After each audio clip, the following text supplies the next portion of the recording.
partnership with the Cotabato Institute of Technology Foundation Incorporated, KITFI. Sa inyo na ang mga balitang iahati ng radyo nating balita. Mga maiinit, nagbabagat, makabuluhang mga balita sa radyo nating balita. Mga balitang nakalap mula sa loob at labas ng ating bansa. Radyo nating balita. Ito lamang sa himpilan DXTC 95.9 Radyo natin FM, Cotabato City. Radyo natin balita. Di magkaka.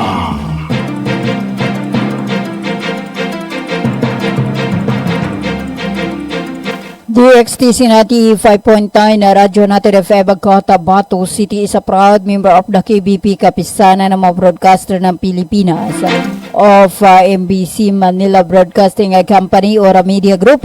Itama po ang inyong mga oras sa buong kapuluan. 5 minuto makalipas ang alas 7 ng umaga. Magandang umaga Central Mindanao. Welcome aboard sa radyo natin na balita. Ngayon ay araw ng Martes, ika-17 sa buwan ng Marso 2026 at ika-27 sa buwan ng Ramadan 1447 sa Islamic Hijra Calendar. Sa ngalan po ng aming butihing station manager sa aming admin officer KBP license, Sir PB Jawaril, at sa aming news head, Miss Noronisa Mamital Kusin, at sa aming mga media technician, ako po ang inyong makakasama sa loob ng 30 minuto. Radyo natin Caroline Abbas ang maghahatid ng mga balita sa loob at labas ng ating bansa.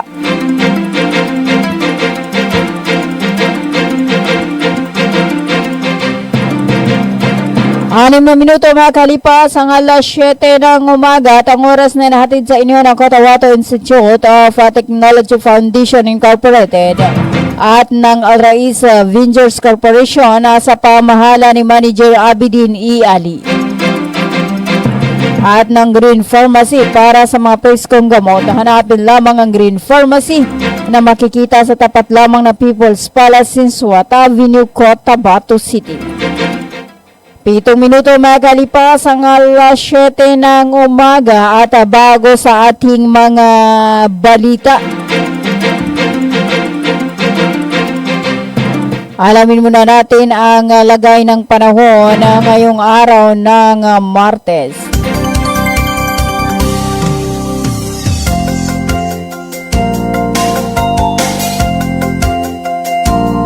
Ang ating ulat panahon ay inihatid sa inyo ng Ministry of Science and Technology or MOST BARM Cotabato City Fault Office sa pangunguna ni MP Minister Bailing Ismantawila at sa buong suporta ni Chief Minister Honorable Abdurraouf Makakuha. Katuwang ang DXTC radyo natin na maging alerto at laging handa mga kabangsamoro.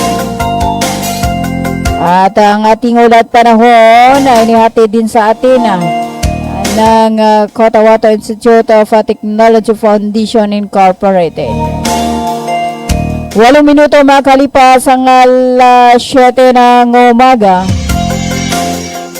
At para sa ating ulat panahon, March 17, 2026, inilabas sa alas 5 ng umaga. Ang localized thunderstorm ay nakakaapekto sa Mindanao. Ang rehiyon ng Bangsamoro Autonomous Region ng Muslim Mindanao or BERMM ay makakaranas ng maulap hanggang sa maulap na kalangitan na may pulo-pulong pag-ulan, pagkulog at pagkidlat dulot ng localized thunderstorms. Posible ang pagbaha o pagguho ng lupa tuwing may matinding pagkulog at pagkidlat. Ang hangin ay nasa mahina hanggang sa katamtaman na nagmumula sa direksyon ng Hilagang Silangan hanggang Hilaga at ang alon sa mga baybaying dagat ay magiging banayad hanggang sa katamtaman. Ang temperatura ay nasa pagitan ng 33.0 degrees Celsius hanggang 22.0 degrees Celsius. Sumikat ang araw alas 5:49 ng umaga at lulubog alas 5:54 ng hapon. At yan ang ating ulat panahon na mula sa DOST Pag-asa Cotabato. At ang ating ulat panahon ay inihatid sa inyo ng Ministry of Science and Technology or MOST BARM Cotabato City Field Office sa pangunguna ni MP Minister Bailing Ismantawil at sa buong suporta ni BARM Chief Minister Honorable Abdurrauf Imakakuwag, katuwang ang DXTC, Radyo Natin FM, maging alerto at laging handa mga kabangsamoro. 10 minuto makalipas ang alas 7 ng umaga.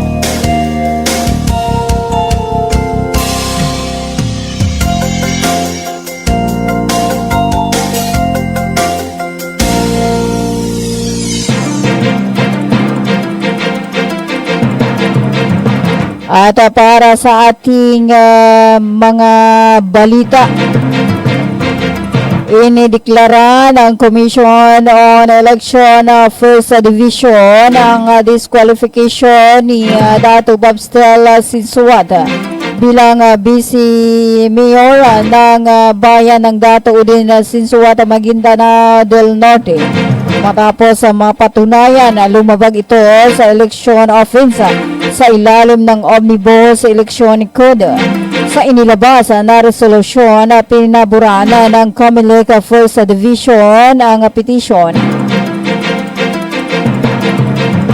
na inihain ni Dato Shohid Sinsuat na humihilingan na madiskwalipika ang respondent. Ayon sa komisyon, napatunayang nagkasala si Babstel Sinsuat sa paglabag sa seksyon number 26 ng Omnibus Election Code, kaugnay ng seksyon 68 na may kinalaman sa mga election offense na maaaring maging batayan ng disqualification ng isang kandidato na kasaad sa resolusyon na mismong ipinahayag ng respondents sa isang live broadcast ang kanyang intensyon na gawin ang nasabing election offense na maging bahagi ng ebidensya laban sa kanya. Dahil dito, nagpasya ang Comelec First Division na ipawalang bisa ang kanyang pagkakahalal at ideklarang disqualified sa paghawak ng posisyon bilang Vice Alcalde ng Dato Udin Sinsuat na kanyang napanalunan sa taong 2025 national at local eleksyon.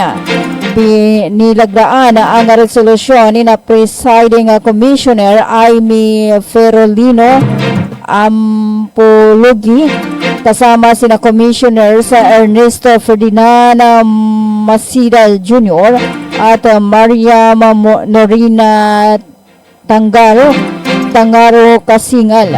Ayon pa sa sertifikasyon ni Commissioner Ferolino, ang desisyon ay napagkasunduan matapos ang konsultasyon ng mga membro ng komisyon bago ito italaga sa panunti ng First Division.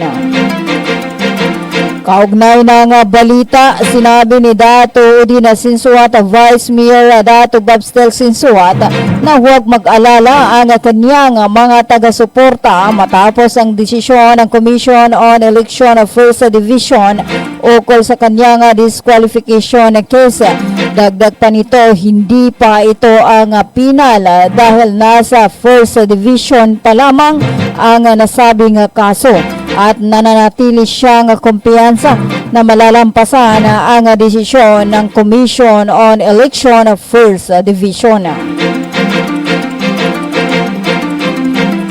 13 minuto makalipas ang alas 7 ng umaga, inihayag ng Moro Islamic Liberation Front or MILF na pansamantala itong ihinto ang ilang bahagi ng pakikipag-ugnayan sa pagpapatupad ng Comprehensive Agreement on the Bangsamoro or CAB dahil sa kawalan ng itinalagang pinuno na Peace Implementing Panel ng pamahalaan sa isang opisyal na pahayag na inilabas noong March 12. Sinabi ng MILF na nananatili itong nakatuon sa ganap at tapat na pagpapatupad ng kasunduan upang makamit ang makatarungan at pangmatagalang kapayapaan sa Bangsamoro.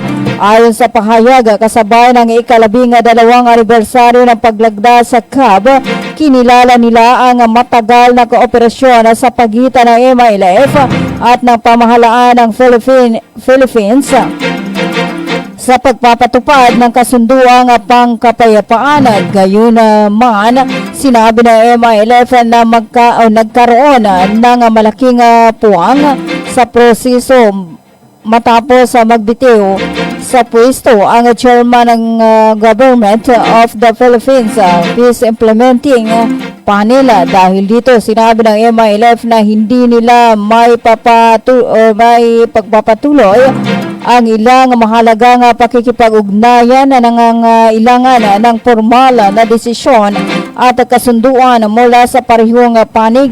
Ipinaliwanag ng MILF na ang mga mekanismong itinalaga sa ilalim ng CAB ay nakabatay sa prinsipyo ng jointness o sa bayang pagkilos ng dalawang panig. Dahil dito, kailangan umano ng opisyal at ganap na itinalagang pinuno mula sa panig ng pamahalaan upang may pagpatuloy ang mahalagang pag-uusap. Sa kabila nito, tiniyak ng MILF na magpapatuloy ang operasyon ng Coordinating Committee on the Cessation of Hostilities at Ad Hoc Joint Action Group upang mapanatili ang kapayapaan at agad na matugunan ang anumang paglabag sa tigil putukan sa mga komunidad. Nagpahayag din ng pag-asa ang MILF na agad magtatalaga ang pamahalaan ng bagong chairman ng GPH Peace Implementing Panel upang maibalik ang normal na takbo ng mga mekanismo ng kapayapaan at matugunan ang mga natitirang usapin at implementasyon ng kasunduan. Ang pahayag ay nilagdaan ni Alhaj Murad Ibrahim, chairman ng MILF, na muling iginiit ang kahalagahan ng pagpapanatili ng mga nakamit na tagumpay na peace process na bunga ng maraming taon ng negosasyon at pagtitiwala sa pagitan ng dalawang panig. 17 minuto makalipas ang alas 7 ng umaga, tayo po ay magbabalik after this paid short commercial.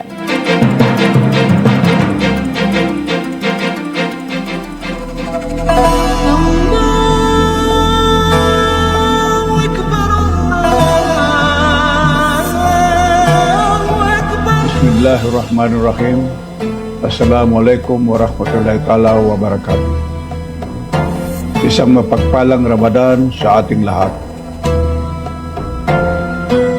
Ngayong banal na buwan ng Ramadan, ako si Minister Muslim Insema kasama si Chief Minister Abdurrauf Makakwa ay taos-pusong bumabati sa ating mga kapatid na Muslim, hindi lamang dito sa Bangsamoro kundi maging sa iba pang parte ng mundo.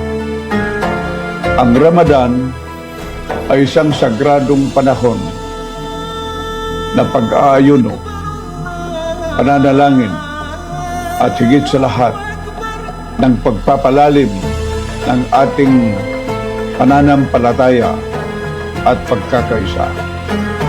Naway magsilbing paalala sa ating lahat ang buwang ito tungkol sa kahalagaan ng disiplina, malasakit sa kapwa at pagpapakumbaba. Mga pagpapahalagang patuloy nating isinasabuhay hindi lamang sa ating pananampalataya kundi maging sa ating hanapbuhay at taos-pusong paglilingkod sa bayan. Ang diwa ng Ramadan ay diwa ng pagkakagawang-gawa, katarungan at malasakit. Mga haliging mahalaga sa pagtataguyod ng marangal na paggawa at makataong kondisyon sa paggawa.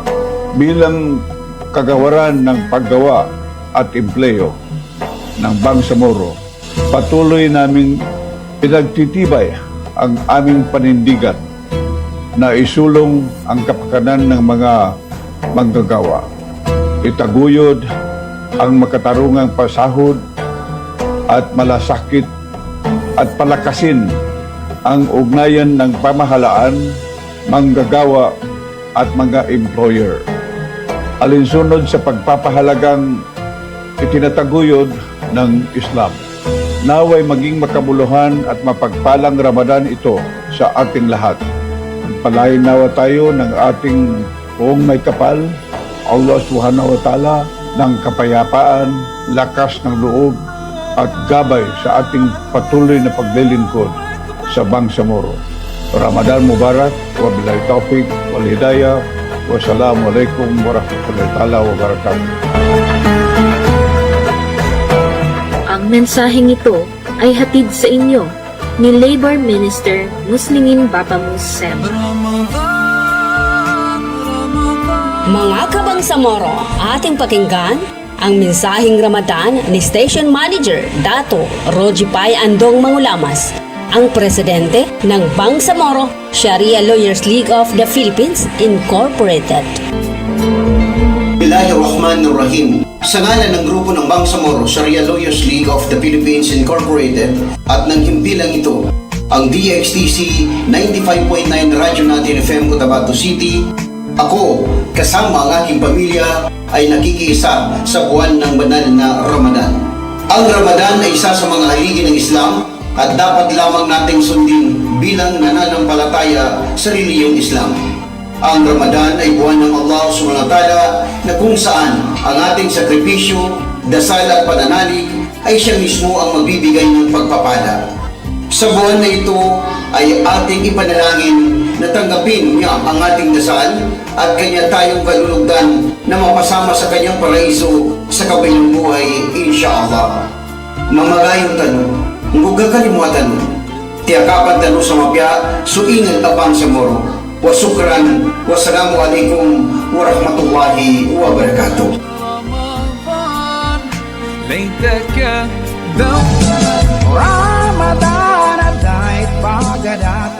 Sumapit na naman ang buwan ng Ramadan.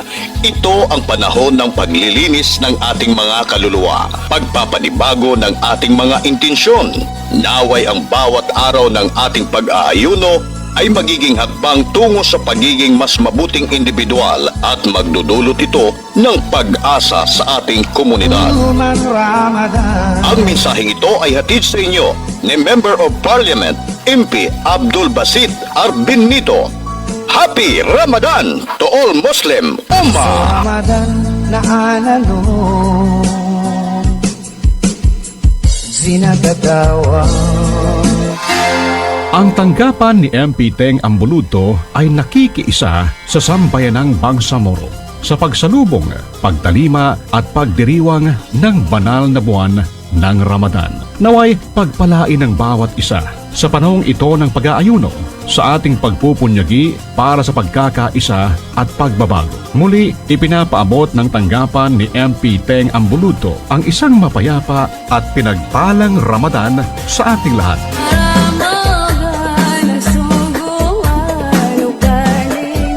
A'udzu billahi minas syaitanir rajim. Bismillahirrahmanirrahim. Assalamualaikum warahmatullahi ta'ala wabarakatuh. Pansukura ko kanu Allah Ta'ala kana katingguma menem sa timpo no Ramadan. Nagosta no pantanan.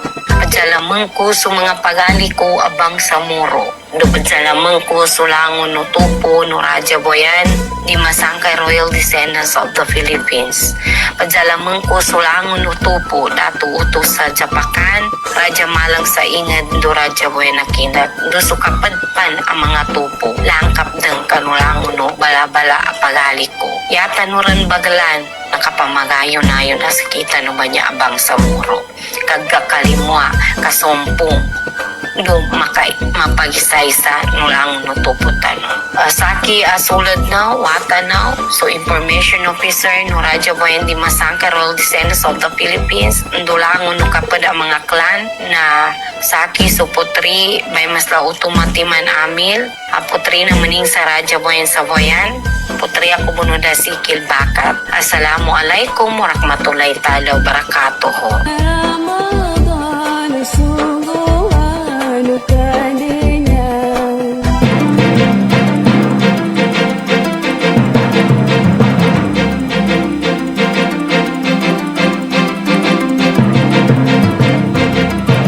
Itama po ang inyong mga orasan, oras sa buong kapuluan na 25 minuto makalipas ang alas 7 ng umaga.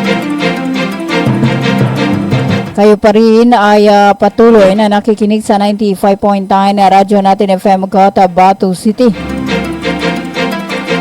Sa radyo natin na balita at para sa pagpapatuloy ng ating mga balita, idiniklara ng pamahalaang panlalawigan ng Maguindanao del Sur ang ngayong araw, ika-17 sa buwan ng Marso 2026 bilang special non-working holiday sa buong lalawigan bilang paggunita sa ika-27 gabi ng Laylatul Qadr, isa sa mga pinakabanal na gabi sa Islam.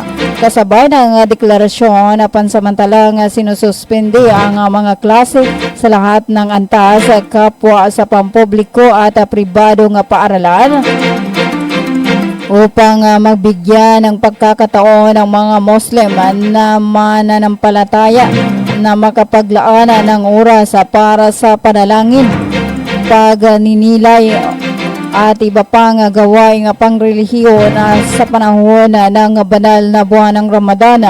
Ayon sa pamahalaang panlalawigan, layunin ng deklarasyon na igalang at kilalanin ang mga tradisyong panrehiyon, kultura at espiritual na pagpapahalaga ng mamayang Bangsamoro.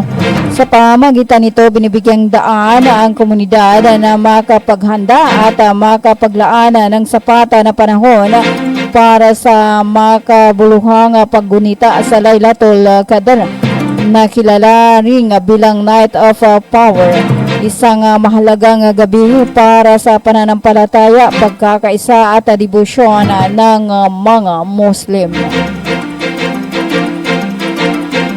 27 minuto makalipas ang alas 7 ng umaga. Para sa iba pa nating mga balita, si Honorable Edwin Lumayon Ali, Municipal Councilor ng Pahmudin Special Geographic Area or SGE BARM, ay ginawaran ng Kalinaw Mindanao or Kalinaw Mindanao Award bilang Most Outstanding and Exemplary Leadership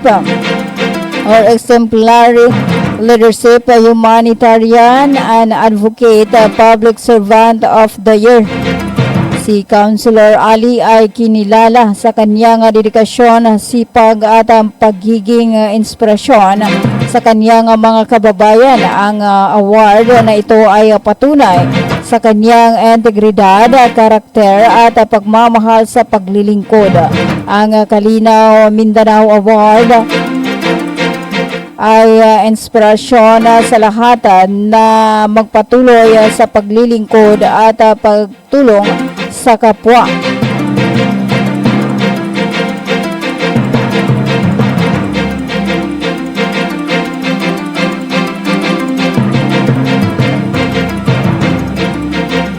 Dalawamput 8 minuto makalipas ang alas 7 ng umaga.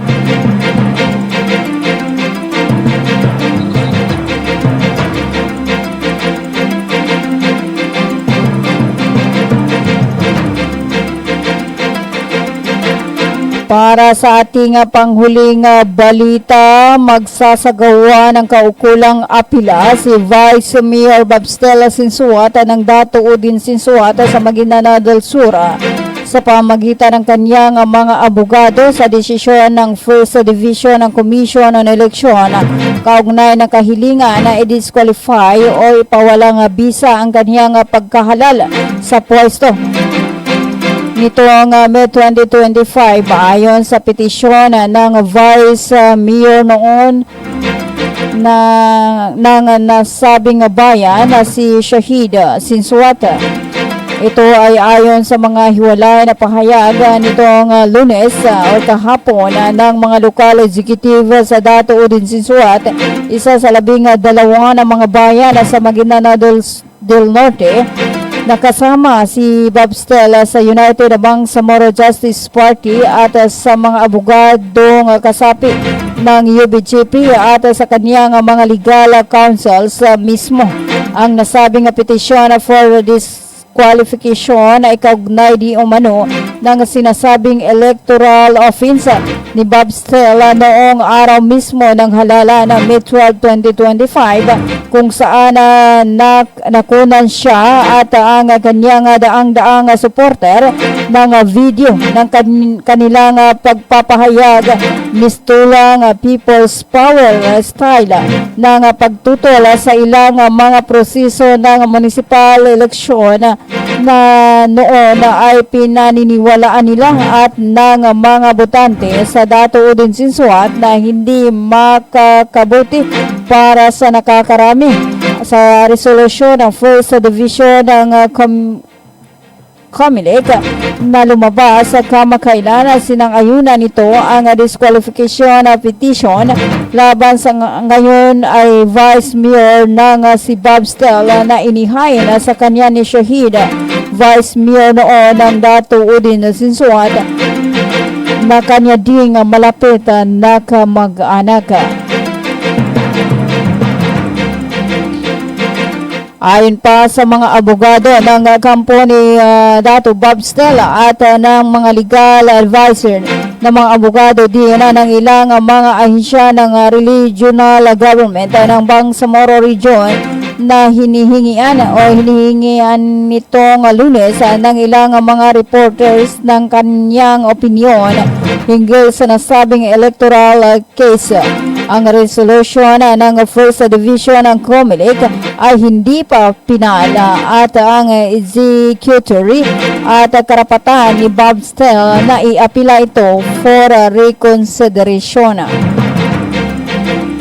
31 minuto makalipas ang alas 7 ng umaga at yan na po ang kabuuan ng ating radyo natin na balita.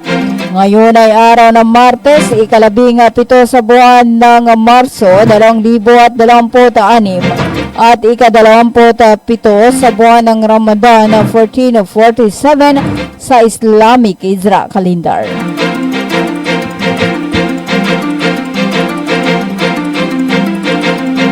At bago ho tayo magpaalam, hello po kay Tristan White Gulay. Good morning at hello to Ismaila Sanday. Assalamualaikum DJ Kakamaya mapita Ramadan Mubarak. Kay Insan Noraida Udasan. At sa iyo DJ Maya, kay Ate Alisa Sukran Kakamaya from Matanog, Maguindanao. At hello po dyan sa may Matanog, Maguindanao. At hello to Miss Nornisa Mamital Kusina sa Lambang Samoro. At hello to Mambay nga na Mastura, good morning. At kumusta po ang ating mga kababayan at yung iba ay tumaas na yung pamasahe dito po sa may PCL. Yung dating 15 pesos ay ngayon ay 20 na. 33 minuto makalipas ang alas 7 ng umaga. At maraming salamat po sa pagsama sa akin sa loob ng 30 minuto.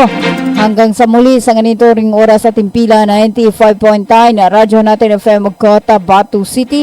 Sa ngalan po ng aming butihing station manager sa aming admin officer KBP license, Sir PB Jawaril, at sa aming news head, Miss Noronisa Mamital Kusin, at sa aming mga media technician, Ako po ang inyong nakasama, Radyo Natin Caroline Abasa. Magandang umaga, Central Mindanao. Tuloy-tuloy sa pagbabalita.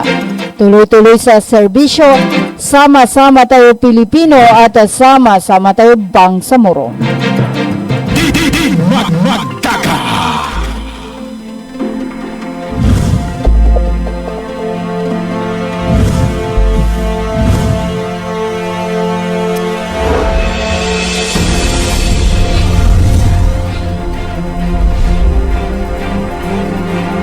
One Radio Network, powering more